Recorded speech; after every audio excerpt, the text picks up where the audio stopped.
बॉलीवुड अपने आप बहुत बड़ी दुनिया है। यहाँ हर स्टार अपने अपने स्टाइल से जाना जाता है। ऐसे कई एक्टर और एक्ट्रेसेस हैं जो अपने लाइफस्टाइल से कभी समझौता ही नहीं करते। पर्दे पर इन स्टार्स के लाखों करोड़ों फैंस होते हैं और ये फैंस उन्हें पर्दे पर ही देखकर अपना रोल मॉडल बना लेते हैं। लेकिन पर्दे के पीछे की दुनिया में स्टार्स की क्या दिनचर्या है, ये कोई नहीं जानता।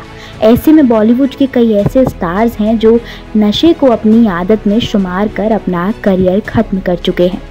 नए शराब को पिया नहीं करते थे, बल्कि शराब इन्हें पिया करती थी। इनकी दर्दनाक अंत की कहानी आपको सुनाएंगे तो आप भी चौंक जाएंगे। चलिए वीडियो शुरू करते हैं। सबसे पहले कन्हैया लाल की दास्तान सुनते हैं। कन्हैया लाल जी का जन्म 10 दिसंबर 1910 को वाराणसी के एक हिंदू ब्राह्मण परिवार में हुआ था।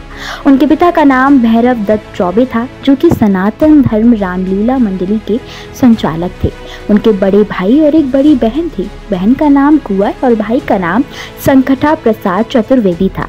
कन्हैया लाल जी और उनके बड़े भाई एक्टिंग के बेहद शौकीन थे। यही वजह थी कि उनका पढ़ाई में मन नहीं लगता था। अक्सर वे कहा करते थे कि किताबों में क्या रखा है बंदे, अरे सबक ले जिंदगी से।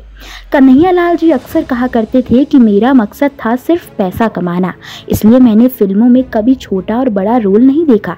छोटे मोटे सभी रोल में कर लिया करता था। उन्होंने कई फिल्मों में जूनियर आर्टिस्ट का किरदार निभाया।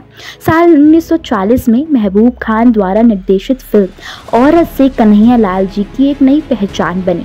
इस फिल्म में उनकी एक्टिंग को फिल्म समीक्षकों द्वारा खूब सराहा गया। वहीं फिल्म रिलीज होने के ठीक 17 साल बाद यानी 1957 में फिल्म के रीमेक मदर इंडिया में एक बार फिर कन्हैया लाल जी नजर आए। इस फिल्म से उन्हें खासा पहचान मिली, मगर ये महान चरित्र नेता शराब की लत में इतना डूब गए थे कि पूछिए ही मत। सेट पर हमेशा वो नशे में आते और बस ऐसे ही पड़े रहते। 1982 फिर ऐसा समय आया कि शराब की वजह से उनका अंत हो गया। दूसरे लेजेंड रहमान थे। रहमान का जन्म 23 जून 1921 को लाहौर में हुआ था। रहमान की कॉलेज की पढ़ाई के बाद इंडियन एयरफोर्स में नौकरी लग गई थी, लेकिन उनके एक्टिंग के जुनून के चलते उन्होंने वो नौकरी छोड़ दी और बॉम्बे आकर एक्टर बन गए। उन्हें पहली फिल्म मिलने की कहानी भी खासी दिलचस्प है। दरअसल एक रोज डायरेक्टर को ऐसे शख्स की तलाश थी जो पश्तूनी पगड़ी बांध सके। रहमान पश्तून थे तो उसे इनका फायदा भी मिला। फिर क्या था, रहमान के करियर की शुरुआत हो गई। रहमान को उनकी जादुई आवाज के लिए जाना जाता था, लेकिन 1977 तक 3 हार्ट अटैक झेल चुके रहमान को कैंसर ने हरा दिया। रहमान शराब पीने के आदी थे और इसके चलते उन्हें गले का कैंसर हो गया और उनकी आवाज चली गई। लंबी बीमारी से जूझने के बाद 1984 में उनकी मौत हो गई। मलाल तो बस ये रह गया कि उनकी जादुई आवाज उनके आखिरी वक्त में उनका साथ छोड़ चुकी थी, जिसके चलते रहमान आखिरी वक्त में कुछ नहीं कह पाए। हिंदी सिनेमा के तीसरे लेजेंड है गुरुदत्त। ब्लैक एंड व्हाइट फिल्मों में पितामह गुरुदत्त को प्यासा, कागज के फूल जैसे क्लासिक फिल्मों के लिए याद किया जाता है। किसी बेरोजगार युवक का किरदार हो या बड़े फिल्म डायरेक्टर का, गुरुदत्त हर किरदार में बेजोड़ थे। पर्दे पर हम उन्हें उनके बेहतरीन अभिनय और डायरेक्शन के लिए जानते थे, पर असल जिंदगी में वो काफी टूटे हुए थे। आपसी गलतफहमियों के चलते पत्नी गीता दत्त घर छोड़कर जा चुकी थी।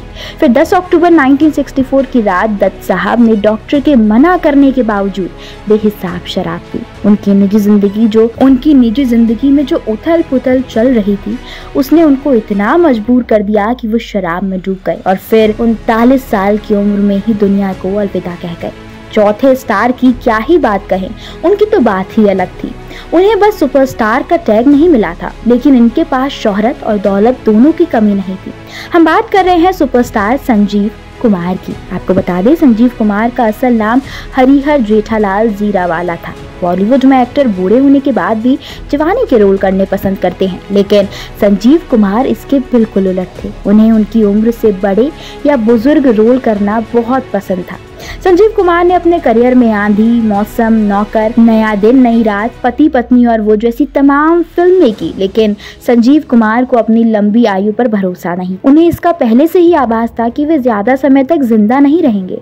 इसकी वजह कोई बीमारी नहीं, बल्कि कुछ और ही थी। दरअसल संजीव कुमार के परिवार के पुरुष 50 साल से ज्यादा तक जी ही नहीं पाते थे। एक्टर के छोटे भाई निखिल का निधन उनसे पहले हो गया था और उनके दूसरे भाई किशोर का निधन संजीव कुमार की मृत्यु के बाद बर्बाद हो गया था। चलिए बात करते हैं पांचवें और आखिरी एक्टर राजेश खन्ना की। बॉलीवुड के मशहूर अभिनेता राजेश खन्ना, इस नाम को देश विदेश में शायद ही कोई ऐसा व्यक्ति होगा जो नहीं जानता होगा। वैसे तो एक दौर था जब हर कोई इनका दीवाना था, पर लड़कियों के बीच राजेश खन्ना का जादू सिर चढ़ के बोलता था। आपको बता दें कि 29 दिसंबर 1942 को राजेश खन्ना का जन्म अमृतसर में हुआ था। राजेश खन्ना का असली नाम जतिन खन्ना था। राजेश खन्ना ने कटी पतंग, अमर प्रेम, अनुराग, अजनबी, अनुरोध और आवाज जैसी कई हिट फिल्में दी। वे फिर स्टार से सुपरस्टार बन गए। राजेश खन्ना के नाम एक साथ 15 हिट फिल्में देने का अटूट रिकॉर्ड भी दर्ज है। दोस्तों, इस वीडियो में फिलहाल इतना ही। आपको इन पांचों अभिनेता के बारे में क्या कहना है? अपनी राय हमें कमेंट करके जरूर बताएं।